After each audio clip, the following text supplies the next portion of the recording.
hello, and welcome to Mapping the College Audition, a podcast where we explore the landscape of the college theater world and try to demystify this daunting audition process. I'm your host, Charlie Murphy, Director of MTCA, Musical Theater College Auditions. Today, we've got a double episode of seriousness and silliness lined up for you. First off, we have the wonderful Ellen Lettrich. She's MTCA's founder and my longtime friend, who I often call my sister. I've known her since I was 13 years old, and we've come so far together down this artistic and educational road together. You'll hear us have a few conversations about art and life that bring me right back to the many late nights at Eaton Park or Galiftes in Pittsburgh, as well as those halcyon early New York City days. So this was a really special one for me, and I hope you enjoy. Ellen and I get into MTCA's beginning and what kind of makes the heart of MTCA. We talk about the wonderful TFCA, which is Ellen's scholarship organization she started. We talk about how one can try to positively affect the landscape and the pipeline as we sort of surround conversations around equity. We do a little Ellen trivia time, which is the first of 2 trivia games we play today. Oh my, so much trivia. And then Ellen gives some really sage advice about blocking out the noise of the internet and your peers, and there not being only one answer, one path, which is certainly something we're trying to emphasize on this podcast as well. Then after Ellen, we're going to bring back Elizabeth Stanley and Leo Ash Evans for a fun little newlywed revenge game where the two of them gang up on me and try to get back at me for the very difficult questions I gave them on their episodes. So stick around at the end if you want to hear me get humiliated. Next up, we have the amazing Kenneth Noel Mitchell from USC in another one of our college deep dive episodes. But let's get to Ellen.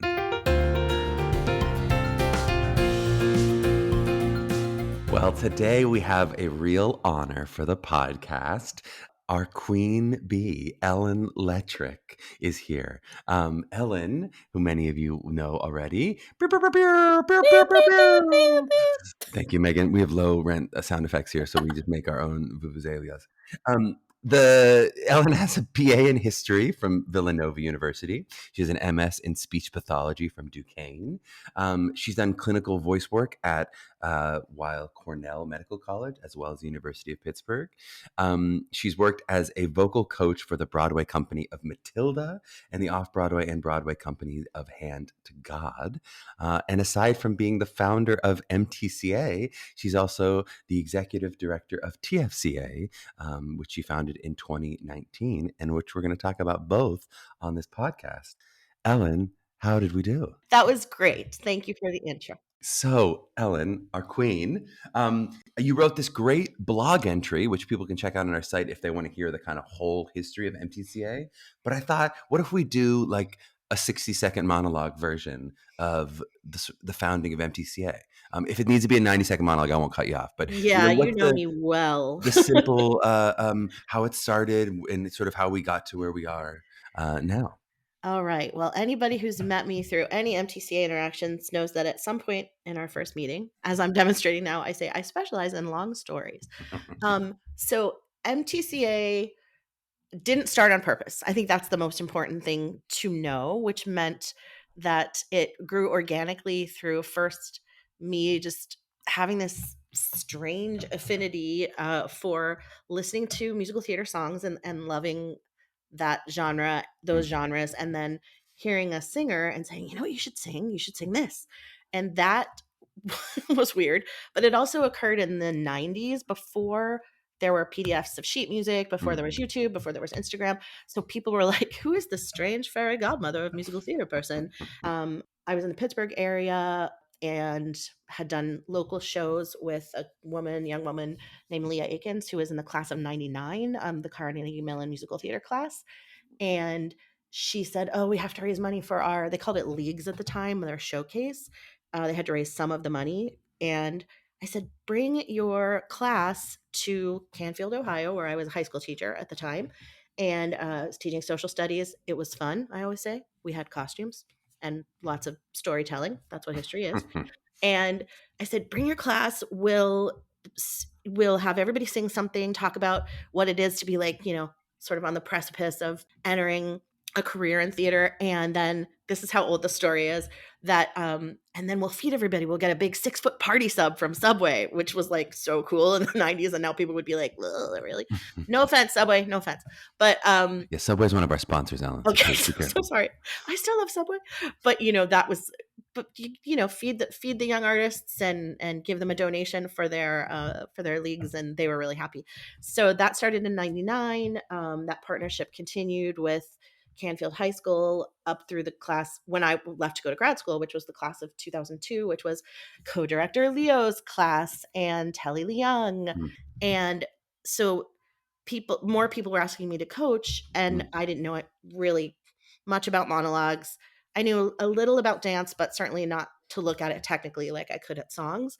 And so I would ask people that I knew, starting with my friends from Carnegie Mellon and a couple others that I knew through friends and shows, to come and supplement that training mm. or to add to that training. And I called them my genius bar, which was very cool and innovative to say at that time. It grew to an amazing team of teaching artists who all had a shared passion, a shared sensibility about process. And that's how MTCA came to be. I'd love to talk a little bit about kind of the heart of MTCA. Sure. It's something you and I have talked a lot about. Yeah. And, sort of as you were founding it and running it with, your intrepid co-directors by your side, Hmm. what did you feel like was the most important thing to maintain that maybe set MTCA apart from other coaches or other organizations that do similar things? Yeah, that's a great question. And it's an easy answer. It's the truly personalized education. And it's easy to say that, but that means that you really know what the student wants in their program really specifically, and their lives too. Mm-hmm. And not making it about one definition of a successful audition or the Mm-hmm. programs that are best, because that's just not true. And knowing that there's not just Broadway as a success or Mm-hmm. these 3 schools as a success. And I love looking at our students, like, shout out to one of our families who had 3 children go through this process, Tamara Josephson, who love her mom, love her brother Miles, love her sister Abby, and her sister Carissa, who's not an actor. But she now is this really successful entertainment lawyer. She went to NYU Tisch, and AJ Malikoff is a lawyer. I mean, I love looking at the students who are still, or, they're doing what they're doing and they're successful.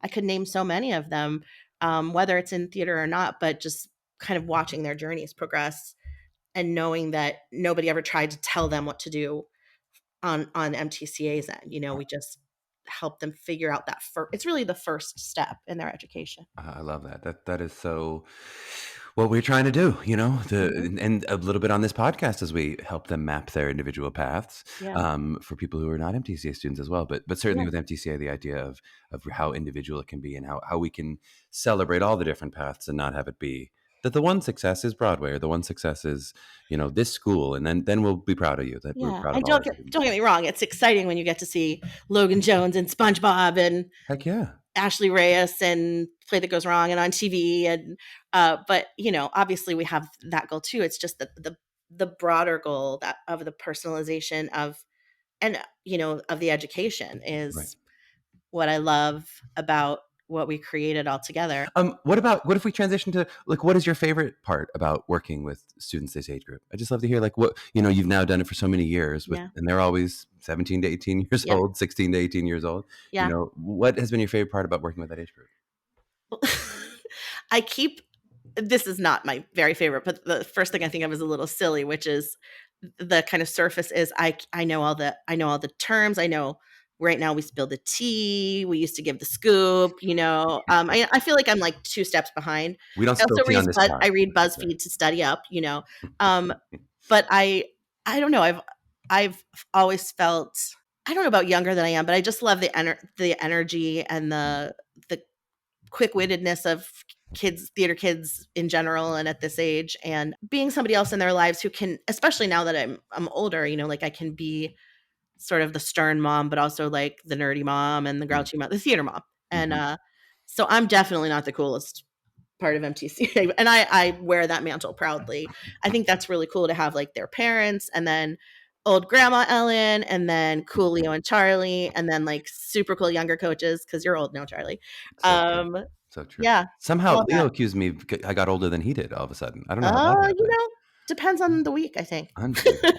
No, it's so true, but it's cool to be uncool. It's cool to be And it is. uncool. You just gotta love who you are.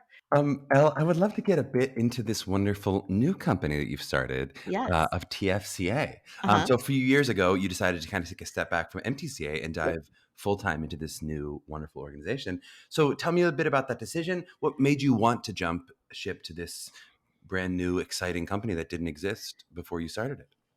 So for many years, MTCA has always had a sensibility for equity. And in fact, as Charlie and Leo well know, our business advisor, consultant person who they still work regularly with said, "You're a for profit that runs like a nonprofit." Mhm. And we didn't want people to be excluded because of money. So the way that worked prior to TFCA forming was that we would ask teaching artists to work for reduced salary or free once we verified that the student did have a significant economic need. Um, and that just never felt right to me because we had incredibly generous people, but they're teaching artists, and that doesn't make you rich. you know, they're working their butts off being artists, and they're incredible teachers, and many of them, especially now, have families, and New York is expensive, et cetera, et cetera. So I had been thinking about it really for a long time. And the thing that I mean, since at least 2010, which is when I moved to New York full time.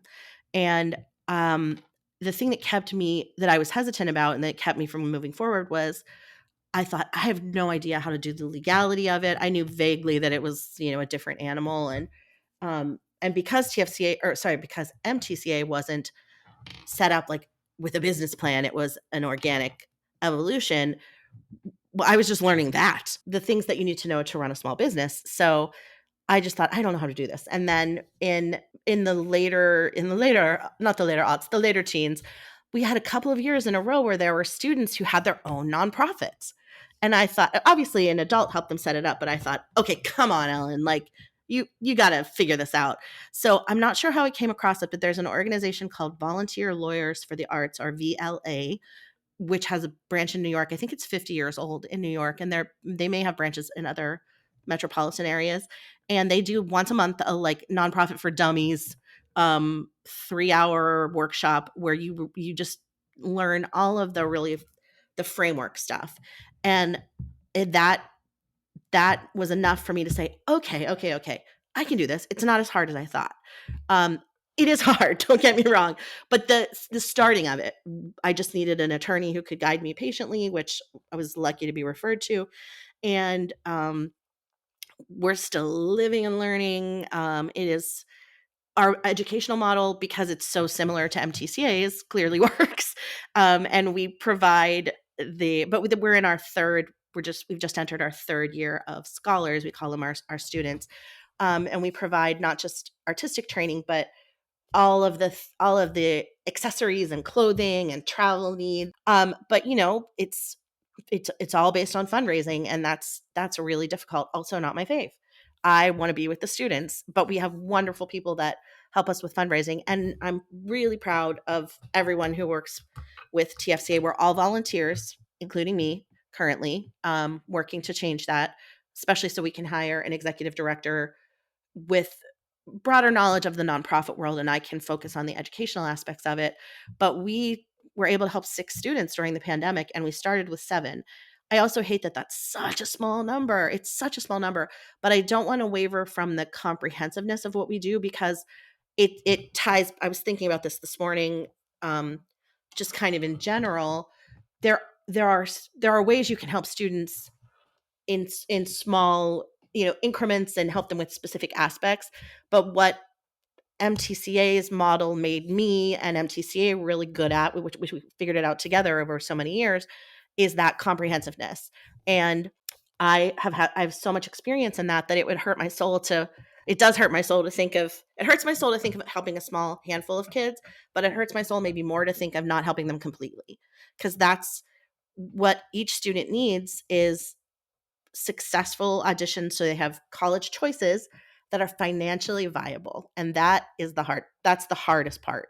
We have very talented students, but they basically have to get full rides for the most part. And this year we have 5 of our 6 did, to really big schools.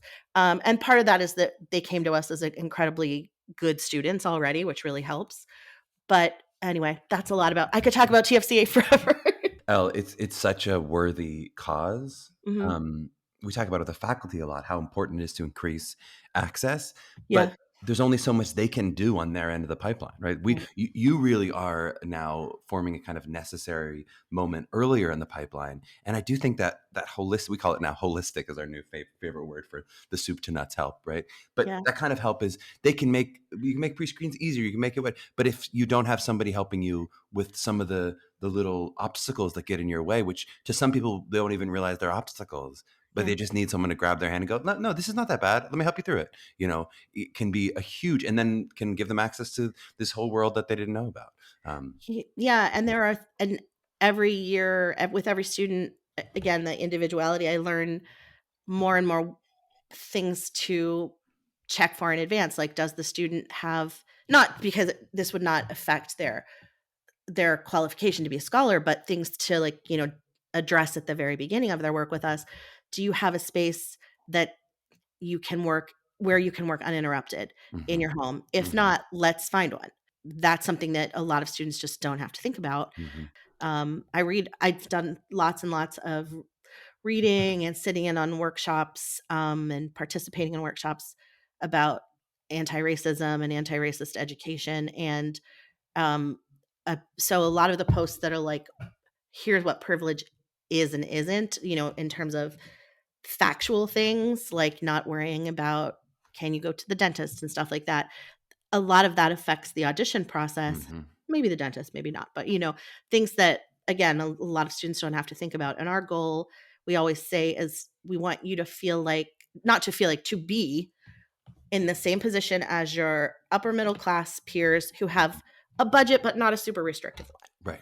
We can't I always say, this is probably so dumb to them, but I say, like, you're going to pick out your audition clothing, not Prada, okay? And they look at me like, why would I pick out Prada? But if they want if they're drawn to Lululemon dance clothing, Yeah. great, that's what we're going to do. Yeah. um so yeah, it is. And thank you for saying that the pipeline does start. I mean, it starts at the beginning, but there is a Right. dearth of that leap from high school to college training, which you don't have to do, I'm aware of. But Yeah. we're seeking people that's what they want to go to school for. They want to go to school, and this is what they want to go to school for. Right. And I'm the first person to say, no, you don't have to have a degree in musical theater or theater to be successful. Certainly Mhm. not. But we're for the people that they really want to pursue that. They want to work, they want to immerse themselves in their craft and Yes. maybe other academic things. Um, and it's we're, I think our frustration right now is we want more students to know about us, but we also need more money. So I'm Yeah. kind of glad that it's slowly disseminating. Yep. And we have wonderful supporters in the Broadway community and in the corporate community. But I know there are more students out there that need our help. They don't know about us yet, or the part of it that's really I have to figure out how to solve, and I think it'll come in time too, is the people that need our help the most don't really think about it until the fall of their senior year, Uh-huh. which is and we can help them so much with skill building, singing and dance, those objective things. And that's pretty late to Yeah. start. Um, Yes, Never say same never, issue we have with MTCA sometimes. yeah, We go, God, if I'd met you 6 months ago, right. ooh, we coulda. Yeah. Yeah, but we have to make sure that any scholar we take, we really have confidence that we can help them, that we can help them achieve their goal. And again, never say never. Every case is individual. We took a scholar in December our first year, and Mhm. she's amazing. And Mhm. that really was, worth it. That Mhm. the cannonball coaching that she had to do, Mhm. and that we had to help her with. But we need the more people to know that we exist and why we exist. Mhm. And if anyone is listening and is passionate about this, if you're seeing the systemic inequality in theater, Mm. there are so many wonderful groups doing amazing work, like Broadway Advocacy Coalition, who I've done a lot of listening and learning from them. They just received a special Tony Award, which is incredible. And we're, one step earlier than them. Essentially, they talk to collegiate groups and then, of course, young professionals and professionals, period. So when I say this, I mean this bridge or this connective tissue from high school and that training, which maybe is choir, maybe it's show choir, maybe it's I just love to sing on TikTok. Um, but there's a deep passion for storytelling to getting them to college. Then reach out. Well, that's just my next question. What if someone listening does want to get involved, either by maybe throwing a buck your way? Yeah. What could they do if they go, oh God, I really want to help TFCA? Money, yes, money we love. Any amount. We have a lot of little $5 monthly, not little, I shouldn't say, $5, $10 monthly donations. Those mean so much. Like, I know that those are coming from students or young professionals or just people that's what they have to give. And those monthly donations are amazing. And you can go to our website, thefundforcollegeauditions.org, and there's a donate page. My email is ellen@thefundforcollegeauditions.org. I know there's no way to shorten it. We tried to buy the TFCA domain, and just like MTCA, they wanted us to pay 11. Somebody bought it, and they wanted us to pay $10,000 or $11,000 for it. No, thank you. We are a nonprofit. But anyway, despite our lumbering name, that's where to find me. Our Instagram is really active. You can DM me on Instagram or DM TFCA because it's me. People know that it's me talking to them. We have other people who help too. Corporations, corporate partners are always welcome. And again, it is I totally understand that it's a really niche mission, and we do want to expand it to individual kids. And also, it is so easy for me to grab a couple of awesome teaching artists who are way cooler than me and diverse in a way that I am not as a white cis hetero woman, and do Zoom workshops with kids or Q&As with kids and parents just to give information. And I would love people to take advantage of that I too. love it. And then what about on the student end? If I'm a student listening who thinks they might benefit from TFCA, Mm-hmm. could we talk a little bit about the population that you work with, and how do Yes. I know if I should apply, if I might qualify, et cetera? So our mission is really focused on the first criterion is low income, and we use the housing and urban development criteria, the government criteria for that. It's more flexible than the poverty index, and it's proportionate to, or it's based on where you live, which I think is great. So it's based on the median cost of living where you are. So the cost of living, it's more expensive to live in New York than it is to live in Midlothian, Virginia, where I now live, pandemic style. So, and as long as you meet the highest criterion, meaning low income, you don't have to be in the very low income or the extremely low income. But if you're at that level, then you qualify to apply. Our mission is centered on people that are most underrepresented, groups that are most underrepresented in film, television, and theater. And who that is, by our definition, is trans and non-binary students, anyone from the global majority, which is the better, I am told, version of BIPOC. I'm constantly educated about that, but global majority, disabled performers, neurodiverse in a way that's observable, and that's really tricky. But meaning, if you're going to go into an audition room, you're going to be identified as different. So people, for example, with an ADHD diagnosis, it's totally significant in your learning. It's probably not going to trip you up. Casting directors aren't going to look at you and go, "Oh, she has ADHD." There would be no actors if that was true, right? And also weight diverse. So, but people that again are going to get marginalized in a casting room or judged in a casting room because of their appearance. We do not only consider those people, but really our mission is centered on those people. However, again, each application is individual, and it really stinks to have to say no to people, which we do sometimes. But we have I think it's important to know that it's not me making a unilateral decision. We have an education committee made up of 3 other wonderful educators and me, and everybody scores the students individually. And what you have to do is on the website. And if it stresses you out, email me or TFCA. All the TFCA emails come to me, whether it's TFCA at the Fund for College Auditions. I can read them all. But don't let it stress you out, because that's the last thing we want. I can talk you through. You probably can do this more easily than you think, like in terms of videos and getting your transcripts. We don't want anything to get in your way that just because it seems too stressful. At the same time, we want people that have a work ethic.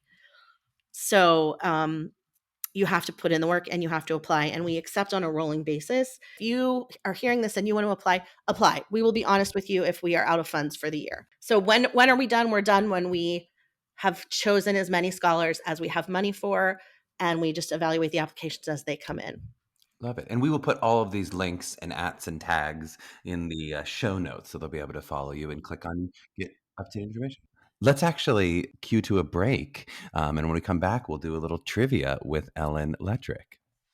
Okay, so it's time for what America's been waiting for. Ellen's turn for the Gauntlet of Trivia. First off, I have to give a little apology and break a little bit of tea on the pod, or spill a little tea, is I guess how I'm supposed to say it. Break tea? What does that even mean? It's like breaking news, breaking tea. I'm creative, Ellen. You are. My beautiful partners, Elizabeth and Leo, were both given nearly impossible questions, and they both went 0 for 5, much to America's chagrin and my personal amusement. They're both very lovely and very game, as I had fun at their expense. But all of this is to say that this game will be much more fair. Not easy. None of these questions are easy. Never easy. But these are gettable questions. So there's a chance, with my apologies to Elizabeth and Leo, that Ellen may get our first correct answer on the podcast. It is possible that it'll happen today. Are you sure this isn't just a polite way of saying she's old, we got to be easy on her? No, I'm taking the note. Okay, that I was too mean. It was fun for me, but it was not fun for everyone else. I was watching people sweat as I asked them literally impossible questions. Now, these are going to be hard. I'm not going to pretend they're going to be easy, but they're gettable questions, I think. Okay, are you ready, Ellen Lettrich, for the gauntlet? I'm as ready as I ever will be. You first met Charlie when he was 13 years old at the wonderful Act One Theater School summer camp. At the time, he had some sort of physical ailment that kept him from being the dancing queen we all know him to be.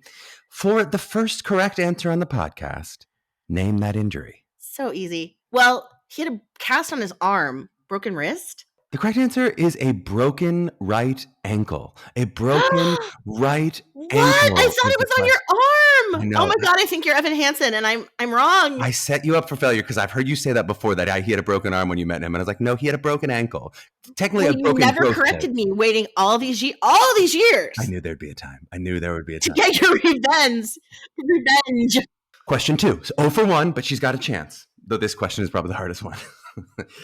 Throughout his rock tenor phase, especially in his young teens, you helped Charlie book many roles with great audition songs. His first real audition song he ever used, at least that he remembers, was when he auditioned for CLO Mini-Stars, where he sang a truly epic tenor ballad.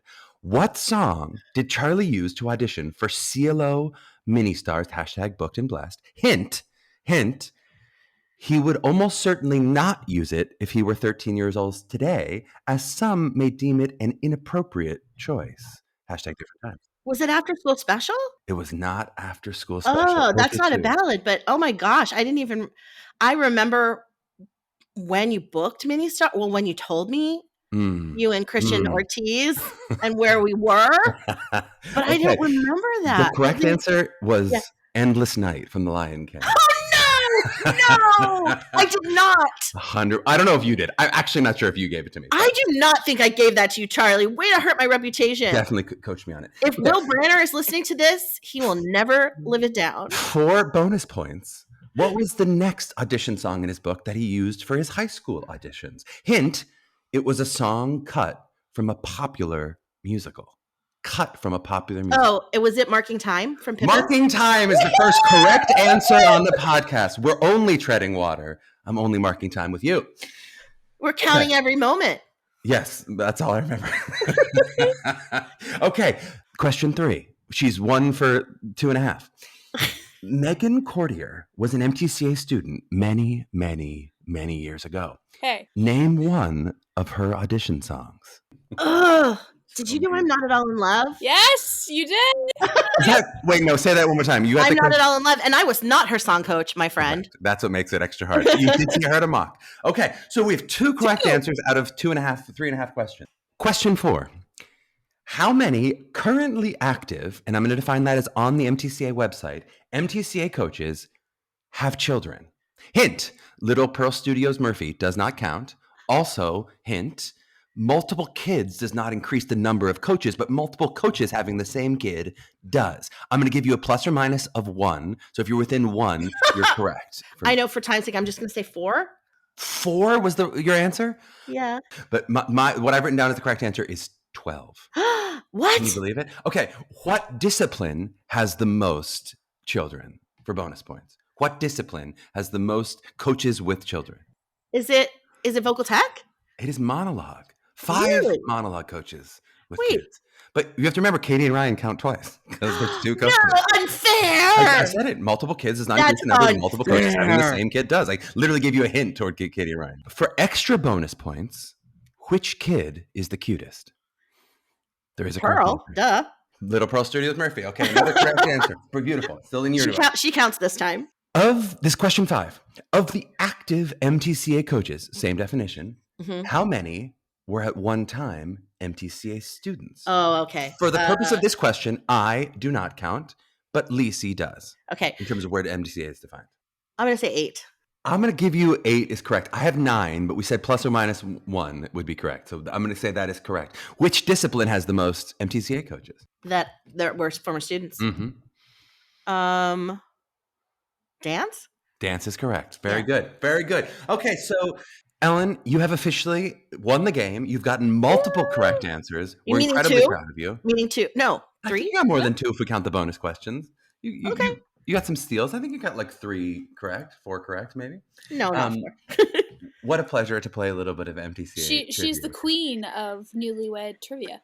Yeah, well, you know what though? From now on, people will have a more fair chance. I promise. But I would like to point out that the easiest questions for me to answer was who sang what. Except I do not think I gave you Endless Night for CLO. I never said that you did. I never said that you gave it to me, but I do remember singing it. Oh, Endless Night. I remember it so well. And then I was like, wait, isn't that something like it? Anyway, okay. Just a quick wrap-up contemplation from you, Elle. Yes. With a little Ellen wisdom, I would just love to end with from working so closely with this age group over so many years, is there like a piece of advice or something that you'd want to tell a young artist who's looking at college education in musical theater today? Try to block out the noise from the internet and your peers. And anybody who says there's only one answer for you is not you. Mm. Yeah. And the noise is, I just got snaps from Charlie. But it's so easy to listen to, especially your peers and slightly older peers who have really, powerful voices and are at schools that you aspire to. They've auditioned for themselves. Mm-hmm. That's it, And I'm not saying there aren't wise people who really want to help you. I know our TFCA scholars help others, the younger scholars, but yeah, it's your brain, it's your heart. So spend time with yourself. And your coaches are great people. Honestly, your MTCA coaches are great people to use as sounding boards, because they're not going to, like Leo always says, we're not going to give you the answers, but they know the questions to ask, Oh, it's such good advice. It was such a lesson for me to learn as a coach, was that I was not getting myself into school again and again and again. I had to finally go like, Charlie, you already got into school. Like, help this student. What do they want? But that was, a couple of years of coaching before I felt confident being like, don't just coach them to be a little you, coach them to be a little them. Which is just really hard. That's it. Can I give advice to a coach too? Sure. Yeah. Give advice to a coach. The advice to a coach would be, because I got this advice as a new clinician in graduate school, is it's okay to say you don't know, and be honest with that, with your student in the moment, and say, I want to ask. And I think our team does that wonderfully. I would love when I was coaching, and I would say, let me just call Anne, or let me call Lisi. I just want to get somebody else's opinion about this. So, and my amazing speech pathology mentor, Jackie Gartner-Schmidt, said, it's always okay to say, let me just go ask a colleague, and to brainstorm, and you'll often get much better, even fuller answers, or you'll get an answer that you didn't know. And that's absolutely okay. What made me think of that, Charlie, was when you said it took you a couple of years as a coach to be confident in your interactions with the students for themselves.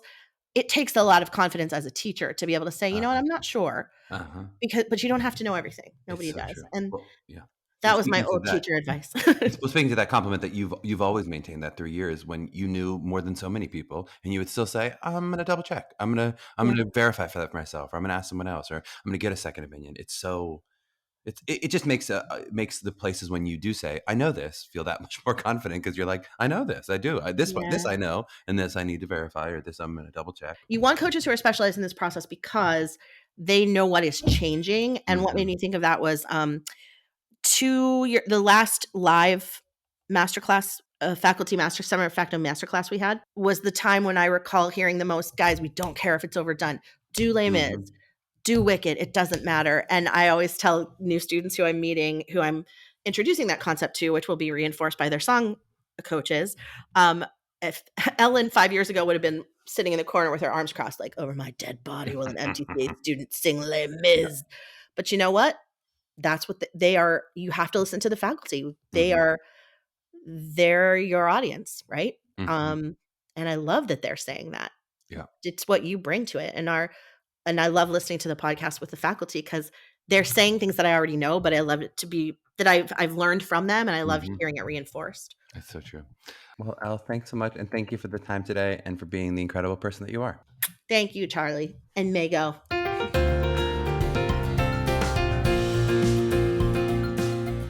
Okay, well, I really hope you enjoyed the conversation with Ellen as much as I did. She is such a wonderful, generous, kind, and open-hearted person. I just love chatting with her because she wears her heart on her sleeve, and it's just my favorite kind of people. I want to do a little bit of a deeper dive into the conversation we had about pipeline. It's something that you've heard me discuss a little bit with faculty as we kind of offer them the opportunity to address their current conversations surrounding equity. But when we do those conversations, I try not to jump in too much so that it can really be the conversation of their opinion and not my opinion. And I also don't want to just have the same conversation over and over. But I do think now maybe is a good opportunity for me to give my opinion, what you guys have all been waiting for, I know. And I do think TFCA has hit on something really important. We hit on it a bit with Caitlin's episode too, in sort of addressing this idea of equity earlier in the process and maybe just throughout the pipeline. I think often in the professional world, they kind of pass the buck and blame colleges. Like, well, why aren't these colleges graduating people who of certain X and we'll hire them or whatever? And the colleges go, well, if they'd all audition for us and we don't see that many people of X or whatever the thing that's being discussed. And I do think TFCA is one of the first programs I've seen that really try to specifically address leveling the playing field in that way, or at least they make a little dent in it with the students they have. And so if you are a person of means who can contribute to them, please, they have my strong endorsement. I think it's a fantastic company. But I also think anywhere you can help along the pipeline is super important. I kind of believe the only way to solve a systemic issue is by looking at the entire system. And so in my humble opinion, this is not a problem of like a few racist people in certain positions of power that we can be like, let's root them out and everything will be fixed. Especially knowing so many of these college faculty, I don't think that's the case. I think this is a deeper problem, and it goes into the nature of like societally when students start being interested in art and who is allowed to do art and who has the resources to take lessons or get to be exposed to, the wonderful life affirming thing that is musical theater or theater in general. So I do just kind of believe, and take it for what it's worth in my opinion as a cis white man, but I do kind of think it is every part of the system that we can attack is helpful. I'm kind of the belief of like, let's do it all at once. Let's do all of the things. Let's address this and this and this and this. And then we can always step back and reevaluate and see what's next. But let's kind of build that new world at all the stages. And then we'll kind of see what the next thing to address is. And that's some of, at least I think I said in the first episode, but that's some of the goal in the podcast is to be able to be a small part of addressing some of the information imbalance, at least for people who can now listen to this episode for free. So yeah, that's my thoughts on some of these pipeline conversations. Now, on a much less serious note, our special little summer bonus game moment, the much anticipated newlywed revenge game with my two wonderful partners, Elizabeth Stanley and Leo Ash Evans. Hope you enjoy. All right. Dear listeners, after enduring much haranguing about my impossible questions that I asked my partners in their individual episode Newlywed Games, America is getting what they truly deserved, a fair and balanced game. For these purposes, I am passing the hosting duties onto my producer, Meghan Cordier, and vulnerably stepping into the game myself to battle my two partners in what I can only assume will be the greatest thrupled version of a Newlywed Game ever played. Meghan Cordier, I pass the ball to you. Thank you, Charlie. Elizabeth and Leo, I'm so happy to have you back on the pod and potentially set the record straight in this Newlywed Revenge game. You both will be working as a team to answer questions about Charlie. Questions will be directed towards one of you, but you can phone in your trusty teammate to help you answer questions about your wonderful partner, Charlie Murphy. This feels unfair already. All right, Charlie. So the first question is going to be directed towards you. Oh, God. As we all know, Leo loves his plants. Whether his habit is a passion or a problem is still up for debate. He recently scored a 7.5-foot tall plant from a fellow New Yorker moving out. Yes. What name did he give this plant, or what type of plant did he bring home, Charlie? It's the name of the plant or the type of the plant. That's hard. They may be related to one or another, so I will be taking both. Oh my gosh. Okay, great. So, I'm gonna call it Phil the Philodendron. Absolutely not. Never gonna get 7 feet tall, baby. Leo, would you like to introduce your plant's name to the pod? Yes, and it's not really a name of the plant. You're right. It's just a type of plant. It's an areca palm. Oh, yes. Tree. Yes. I was gonna guess that it was a palm, and maybe you named it like Palmyra or something. I should have phoned in. Can I phone in too, or am I No, just, no, Charlie, No. you're riding solo. Okay. 0 for 1, fine. This is what it feels like. I get it. It's fair. Leo, Yes. this will be your question, but you can phone in Elizabeth to help. Okay. Likely. Which MTCA coach set up Elizabeth and Charlie? Oh, I don't need help with that. I know that one. Allison Spratt Pierce. Correct! All right, Charlie. In Elizabeth's opinion, what is the most ridiculous / funny thing you had to do while helping her self-tape? This is not going to be the win, but I have such a memory of her, like me filming her in our kitchen while she was like fake cooking, like using our kitchen. And I thought this was like the new modern way that self-tapes are going to be done. It's like, we actually have a frying pan here and we actually have, I was like, we have full props, but I don't think I did something ridiculous with that. So that's my answer, even though I'm sure it's wrong. Wrong. Would you like to share your answer? Folding up that just pain in the butt collapsible backdrop. But I don't know if anyone listening has one of those, but like that was every time. I would try to sumo wrestle it to the ground. That was every time. The work. Like I would almost be in tears and then I would just have to step away. And every now and then one of us would just like magically go boom and it would like fold up. But you're like, it happens so fast and so easily. I don't know how it happens, so I can't do it the next time. It never is the same. No. Okay, this is a thrashing. I can feel it coming. It's fine. Elizabeth, when Charlie saw Leo in Leo's first Broadway show, where did Charlie sit? Oh my God. I'm looking for a location, not an exact ticket number. It's not like G6. I have a guess, but I'm going to phone in Leo just to make sure that we get it right. Do you remember, Leo? What's that? I sure do. But I bet your guess is right. My guess was going to be the very back row. No, you're wrong. Oh. Good thing you phoned me in. he was the front center seat in the front row, like that obnoxious seat, like where you don't even see the show and you're behind the conductor's head, but like on the conductor's camera, like they could see us on the conductor's camera. Oh like my whatever God, Leo. right? Hey. Like I could see him backstage when I wasn't on. Oh my God. God, that's so excellent, though. We should get that footage for the podcast promo. Somewhere, some conductor. Somewhere in the Broadway archives. All right, Charlie. Yes. Leo has developed some luscious locks in this pandemic. I agree. He's sporting it today. Looks lovely, Leo. Ooh. Thank you. This company may have predicted Leo's new hairstyle by hiring him in 2015 to voice over for one of their commercials. I got one. I think I got this. I'm going to say Vidal Sassoon? Oh, No. no. No? Oh. Ugh. I Strong hear and your wrong, voice Charlie. I've Strong heard that and wrong. commercial. What is it? What's the answer? It is Garnier Oh. Whole Blends.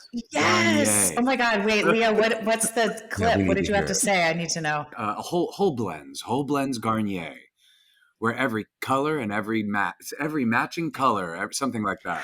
But it was Ooh, look at you. whole blends Garnier. That's awesome. Leo's has like that silky luxury voiceover. It's never like because like you think he's like, oh, he's fun, he's energy, but the voiceover is always like classy. Like it's all like all of them. They're always like, it's a Rolls Royce. That's what like Leo drops you on. Smoker's voice, end of the night, 4 a.m. bar.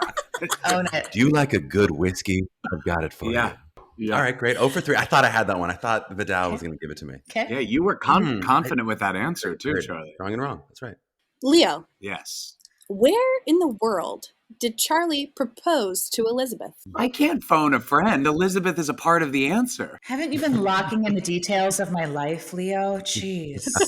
Wait a minute. I know where he was. Wait, I remember it happened on the roof Correct. of the apartment building. Yeah. I just remembered in the photo. You have been locking in the details of my life. Well, that's what you have to do. You have to sit with the answer for a while. Instead of just saying the first thing, you got to. That's good. That's a good strategy. Okay, Charlie, last question. Okay. How many plants does Leo have in his apartment? And I am looking for an exact. Wait, with 100 plants, I have to get on the dot? Yes. Unbelievable. All right. It's definitely in the 20s, above the 20s. It's not under 20. There's no doubt about it. Correct. Okay. And I'm going to say it's under 100. So that's the range I'm Oh. playing with. Is that correct too? Maybe. Yes. Okay, good. We do live in New York Correct. City, Chaz. I'm going to say the first number I had in my mind was 37. I'm going to up it a little bit because of the new plants, including Phil the philodendron, who you're calling whatever, a palm tree, which is not her Eureka. name. Eureka. Eureka, yeah, Erica the Eureka. I'm going to say 43. Ooh, it was close. Oh. What was it? What, You are but didn't I say close to 40? But you did say close to 40, but I was. Oh looking my for God. it. It's Wow. close to 40. Wow. So, Wow. all right. Well, that's what it feels like. A thrashing was given. We can give Charlie a sympathy point if we want to, One but I sympathy will point, that's say the spouses have won, and the host. Hey. We have set the record straight, ladies and That's gentlemen. correct. And a huge thank you to you, Megan. Thank you for hosting a beautiful revenge game. And thank you, partners, for your gameness and coming back on and having a little fun with us on the Newlywed Revenge Game. Thank you for treating us fairly for once. Yes. Power in numbers. I love you guys. Thank you so much.